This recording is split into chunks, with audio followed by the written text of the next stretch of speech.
Welcome back to Turnpike Sports. Dave Weishottle with you. Here at the show, we get a lot of books all the time, but I have just read the most interesting book we've received in a long time. It's called For a Dollar and a Dream, State Lotteries in Modern America. It's about the history of a game that most of us play all the time. The author is Jonathan Cohen, and we are lucky to have the author of this great book on the line right now. John, welcome to the show. Thanks for having me. First off, congratulations. I was talking to you off air. It's just absolutely an incredible book. And as I said, the lottery is something that people play all the time. I mean, you see advertisements everywhere for it. If you're in the grocery store or convenience store, you can't help see people play the lottery. But I'm curious, what inspired you to write a book about the history of the lottery in this country? Yeah, I personally, I don't have any experience with the lottery. Maybe that's a good thing. Maybe that's a bad thing. I don't have any lottery winners in my family. I also don't have any, problem gamblers or Aunt Mary who lost all of her money on scratch tickets. Mm-hmm. I sort of went into graduate school a little bit of a product of the Great Recession, interested in this idea of the American dream and economic inequality, economic opportunity, and I'm a board game player, and I think I was sort of willing to take this game, this form of entertainment, sort of more seriously than a lot of other scholars might. You might be familiar with the old adage, gamblers don't read and readers don't gamble. Yep. I think I found it actually the opposite is true. I think a lot of gamblers are very heavy readers and are very interested in the history of the games they play and the history of gambling writ large, and all that sort of made this a perfect topic for me, and I hope for this moment in American history. Now, when we're talking about the typical lottery player, who are we referring to? I mean, is it more of a blue-collar game? Is it played more in the big cities and the rural areas of this country? I mean, your book really does an outstanding job looking at the history of who plays the lottery. But right now in America, when we're talking about the typical lottery player, who are we talking about? Right. So we're recording this in December, right? So last month, in November, there was that big Powerball jackpot, the $2.4 billion jackpot, right? So when jackpots like that come through, not everyone, but almost everyone buys a ticket. And as a result, 50% of Americans buy a lottery ticket at least once a year. Wow. So if you look at the sort of average, quote unquote, the average lottery player looks a lot like the average American because so many people play tickets at least once a year. But if you look at who's playing frequently and who are, for example, the 1 in 8 Americans who play once a week, now we're talking about a group that is disproportionately less educated, disproportionately non-white, and disproportionately not the lowest income, but the sort of second tier of income, folks with disposable income to play, but maybe not enough opportunities elsewhere in the economy. Well, certainly we know what players get out of the lottery, but in the early 60s, when New Hampshire became the first state to allow a state-run lottery, what was New Hampshire hoping to achieve? And for that matter, what do all states hope to achieve by allowing lotteries? Yeah, well, and we should get into New Hampshire because I think folks who are interested in the history of gambling should know about the games there because they were absolutely insane compared to what we have now. But I think that the equation for states is pretty simple. Is that it's pretty hard to find state revenue that isn't from taxes. And gambling and lotteries in particular are sort of one of the only ways to do that. And lotteries starting in the 60s and then after were just sort of considered less scandalous than things like sports betting or casinos. Bingo, actually, in some states, you're in Jersey, New York, New Jersey, were sort of some of the pioneers on the bingo front. Yeah. But otherwise, lotteries were again an easier sort of entree for states into the gambling economy. We're talking about the 60s. I'm wondering how much did the times affect the evolution of the lottery? I mean, in the 60s, we had difficult economic situations. Race relations was at a critical point. I mean, we were in the midst of the Vietnam War. How did the turbulent times really influence the creation of the modern state lottery? Yeah, well, you set me up nicely because this is one of my key arguments in the book, which is we think about gambling as inevitable, and lotteries have existed for thousands of years in some form. But I think the American state lottery system, as it exists today, is a response to particular circumstances of time and place. And as you alluded to, I think the sort of tanking economy of the late 60s, early 70s is what inspired states like New Hampshire, New Jersey, New York, who are lottery pioneers, is what inspired them to take on the lotteries in the first place. And in the immediate aftermath of World War II, states were able to raise services without raising taxes. And as the economy soured, as inflation sort of took off in the 60s and 70s, as the Vietnam War took a larger share of the federal budget, that wasn't possible anymore. And that's what sort of prompted states, starting in the Northeast, to turn to lotteries as this new creative source of revenue. Yeah, I'm glad you brought that up. I mean, we're using the term modern state lotteries, but lotteries are not a new concept. As you pointed out in your book, you can find lotteries in the Bible. The Jamestown colony was helped a lot by a lottery. The founders of the U.S. used a lottery to get money for the Revolutionary War. So lotteries are not a new thing. I mean, but I'm curious. It seems you didn't hear a lot about them until the end of the 20th century. It seemed like there was a lull in lotteries in the early 20th century. Is that what happened? Did lotteries fall out of favor earlier in the 20th century and really seem to gain momentum in the later half of the 20th century? Yeah, and I'll be specific. There was a definite lull in legal lotteries. All right. Yeah. From the 1890s through the 1960s. In the 1890s, you may have heard about there was this corrupt lottery based in Louisiana that sold tickets all over the country. It was the last remaining state lottery, and Congress finally, it was called the Golden Octopus, and Congress finally had to sort of take action and shut it down. So lotteries go underground, and we can talk about, you've already alluded to a little bit, the sort of underground black numbers games in the Northeast and Rust Belt. So those are popular. It's starting in the 1890s, but really they take off mid 1920s through the 1960s, and that's when we started to get the modern legal state-run lottery era. Well, let's get into that a little bit, especially in the 1960s, and New Jersey was the state that saw the biggest need for a state-run lottery. What was going on in New Jersey at the time, and how did New Jersey influence other states when it came to state-run lotteries?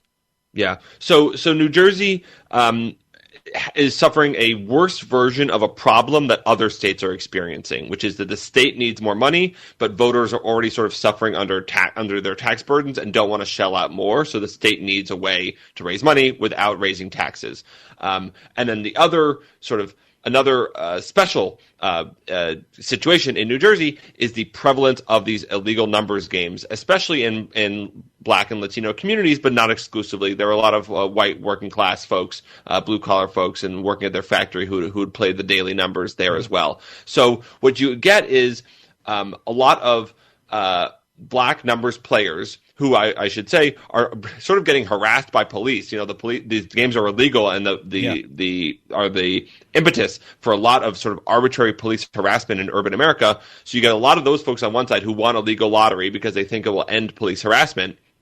And on the other side, you have all these white suburban homeowners who don't want to pay more taxes, who still want state services, and because of all this illegal gambling, they think that a lottery will be a windfall, and that there's all this money that's already being spent on gambling, and all we have to do is legalize the lottery.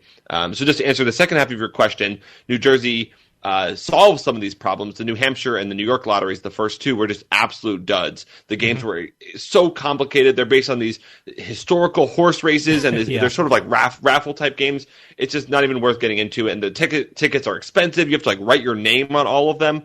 And the New Jersey just is all right, we're just gonna have a weekly lottery, and we're just going to do away with it. And then pretty quickly they okay, we're going to add a daily numbers as well. So they really they have cheaper tickets, faster drawings, faster payouts, and that's what really sparks the spread of state lotteries across the region in the early 70s. You mentioned illegal gambling. I mean, one of the arguments in the debate on whether to allow legal state lotteries is the presence of organized crime and illegal gambling. I mean, some felt it would stimulate organized crime, and others felt it would take away money from the mob and put them out of business. I mean, we're kind of having that same debate now about sports betting in this country.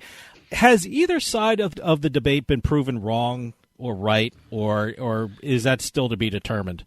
Yeah, I mean, what's tough is if you take that argument to its logical extreme, then the state should sell heroin because the heroin is happening anyway, so should the state sell heroin? I don't think so. I think that there's a line somewhere. I think one thing that has been proven wrong is this belief that all these people who are already betting, they're the only ones who are going to play once it's legal. Legalization is just going to capture money that's already being spent on gambling. Yeah. That has been proven time and time again to be untrue. That we've seen in lotteries, in sports betting now, with marijuana legalization, that legalization of a product increases the audience and increases the number of people who participate. I'm not saying that's a good or a bad thing necessarily, just that argument that this is already happening illegally, so we might as well legalize, that has fallen short time and time again. I like the fact that you brought up the people who play the lottery, and one of the sections I found very interesting in your book is the mindset of some people who play the lottery. I mean, some people who prayed to win the lottery, and you brought up an interesting court case about people praying to God and the saints and helping them win, and it was a very interesting court case that you brought up. I'm going to tease that so people can pick up the book and read about it. And then some other people felt they deserved to win because of the type of person they were. And even on this show, we've had a lot of professional gamblers come on this show who were selling books. And one of the sections of their books that they've written was how to play the lottery better. I mean, I didn't know they could do that, but okay, whatever. Buy more tickets. Yeah. But in writing this book, did you find that a lot of people believe that they actually have some kind of small control over the outcome of the lottery drawing? Absolutely, and I think we see this in a lot more ways than you might think. I think the practice of playing special numbers is a form of exerting control. The practice, and this is really weird, but it is established in a major study, the practice of picking which store you buy your tickets from. Even though every store can sell the same tickets, especially if you're playing like Powerball, every store can sell a ticket with the same numbers, but people go, and this is borne out in a major study, people go to stores where winners have bought their tickets thinking that the luck will somehow rub off on them. And then the most sort of pervasive practice, and one that's sort of invisible and sort of below the surface, and that you alluded to, are folks who pray to win the lottery or use positive thinking or affirmations to thinking that it will help them win. And in the process, as I argue, they sort of take the lottery, which is the quintessential form of chance and randomness in society, and they transform it into what part of the meritocracy, something that rewards the just and the deserving, and where a way for good things to happen to good people, which is just totally, let's say, not borne out by mathematical reasoning, at the very least. I love the term that you quoted. They call it the culture of control. I thought it was such an interesting conversation in the book. Yeah. And just to explain, so the culture of control is this belief that good things happen to good people, bad things happen to bad people. And I see one example of this, and I didn't write about it as much in the book, but I've written about it elsewhere, is the myth of the miserable lottery winner. The belief, and it's a total myth, the belief that bad things happen to lottery winners because they didn't really deserve their money, so they suffer some comeuppance because they don't know how to handle it. And it's totally not true. Lottery winners do just fine, by and large. There's like 5 examples of lottery winners who lost their money, and those get quoted in every single article that perpetuates this story. But this belief that we want to have that these people who are luckier than us don't actually deserve it is just so pervasive. And the fact that everyone knows about this myth, but the fact that it is an actual myth, I think is really telling. You know, one of the things that really spurred the growth of the lottery was the work of a company called Scientific Games. And for people out there, they're still around. They're now called Light and Wonder. They changed their name. I don't know why they changed their name. They changed it like every 5 years to avoid lawsuits and stuff. I guess so. It's Light and Wonder now. But tell us about the company Scientific Games and what was their effect on the lottery in this country? Yeah, it's absolutely huge, and it's a totally unknown story that I was happy to uncover. So, Scientific Games is the creator of scratch tickets, which debut in Massachusetts in 1974, and sort of quickly saturate the nation. But until 1977, lotteries are confined in the they're confined in the Northeast. There are only 14 states, and Scientific Games is sort of selling its scratch tickets like hotcakes, but it wants to expand the market. It needs more states to legalize lotteries so that it can sell more scratch tickets. And what it does in Arizona, in Oregon, California, the District of Columbia, Missouri, Iowa, Colorado, is it swamps the initiative process. So these are states where a voter or any person can sort of collect signatures, put a ballot initiative on the ballot for voters to decide. If 50% of people say yes, that law goes through. No amount of governors or state legislators can interfere. So what Scientific Games does is it pays companies to gather signatures. It writes the bills themselves. It pays advertising. and it puts these lottery bills on the ballot and tells people, hey, a lottery in California, for example, isn't about gambling, it's about education. And in Colorado, the lottery in Colorado isn't about gambling, it's about public parks. And if you support public parks, you should support the lottery. And they passed the lottery in all these states that I mentioned. And that's really what sparks their spread in the mid-1980s. And, Scientific Games, for their part, wins the contract in basically all of these states and sort of living high on the land on this 10% or so of every lottery dollar that goes to administration costs. Scientific Games seem to shift the proposal for the lotteries to focus more on specific government programs. Was that the blueprint going forward, that lotteries were not money going to the states, it was money going to the states for a specific purpose? Is that what happened after Scientific Games?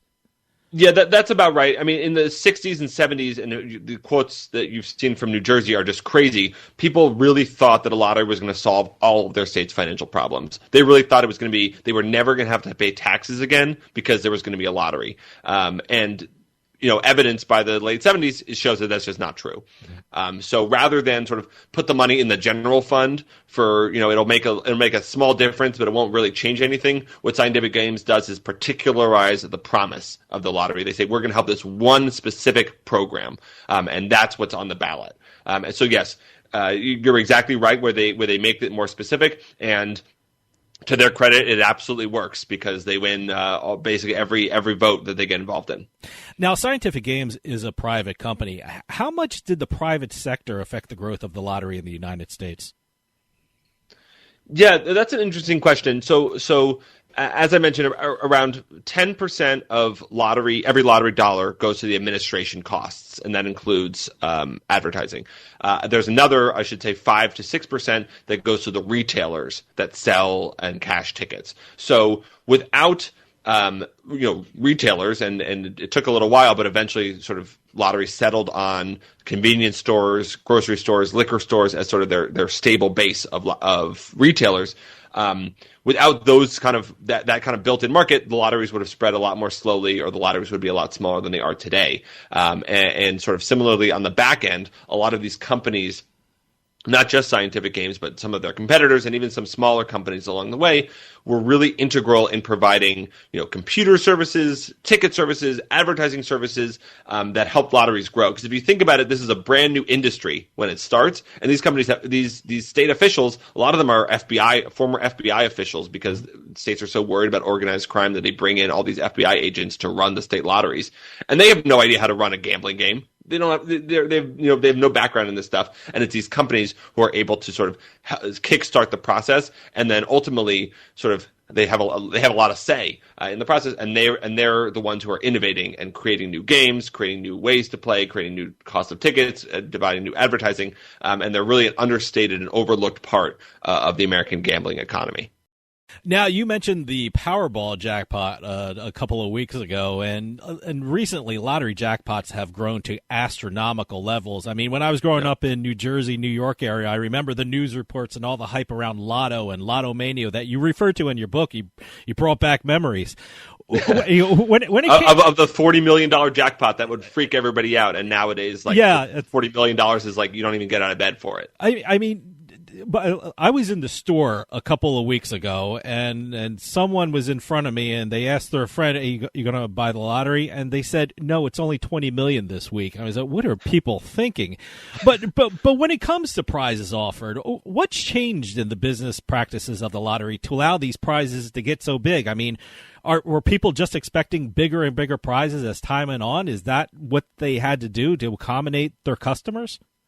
That's definitely a big part of it, and it's what lottery officials call jackpot fatigue. Yeah, which is what the $40 million jackpot that set New York aflame in 1984.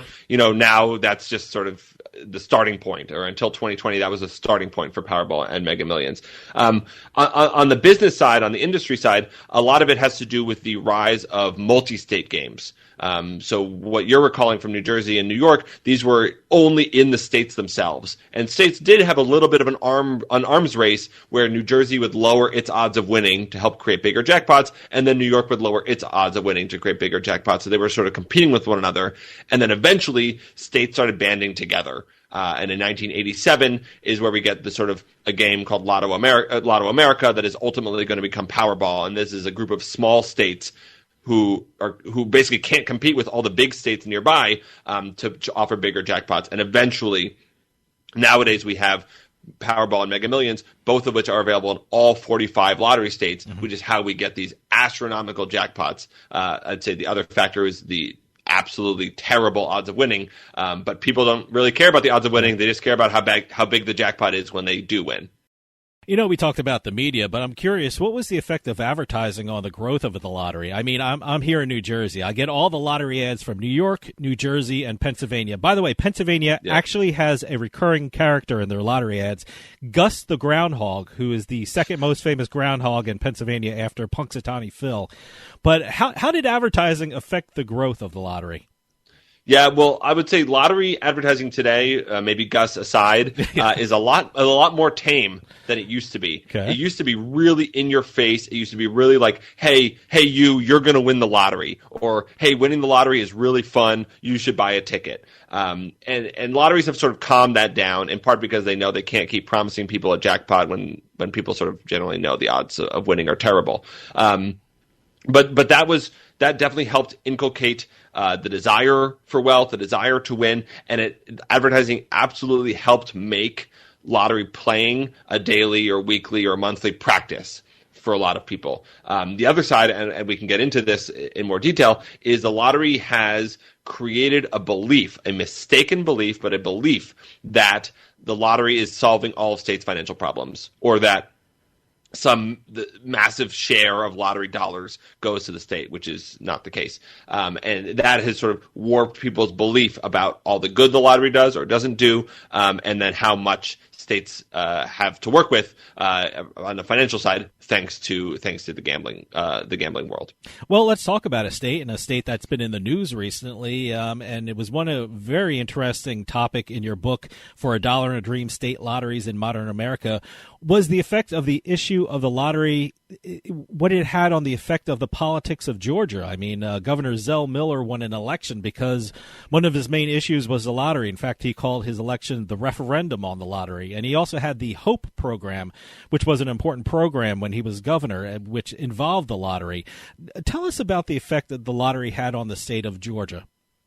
Sure, and I'll just by way of background, lotteries, maybe listeners will probably not be surprised to hear, sort of took a while to get into the South. Compared to other parts of the country, because of the large evangelical Christian population, which has been sort of the most vocally against lotteries in basically every state. But Zell Miller, who you alluded to, who is sort of the central character in the lottery story in Georgia, he's basically a governor. A Democrat running for governor at a time when the state is turning more and more Republican. And his sort of Hail Mary last-ditch effort to win the governorship, which he does both in 1992 and then 1996. I might have those years wrong. It might be 1990 and 1994.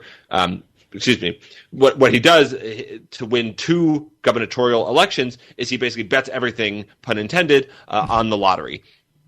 And he says, as you alluded to, the lottery he basically turns it into a referendum for education.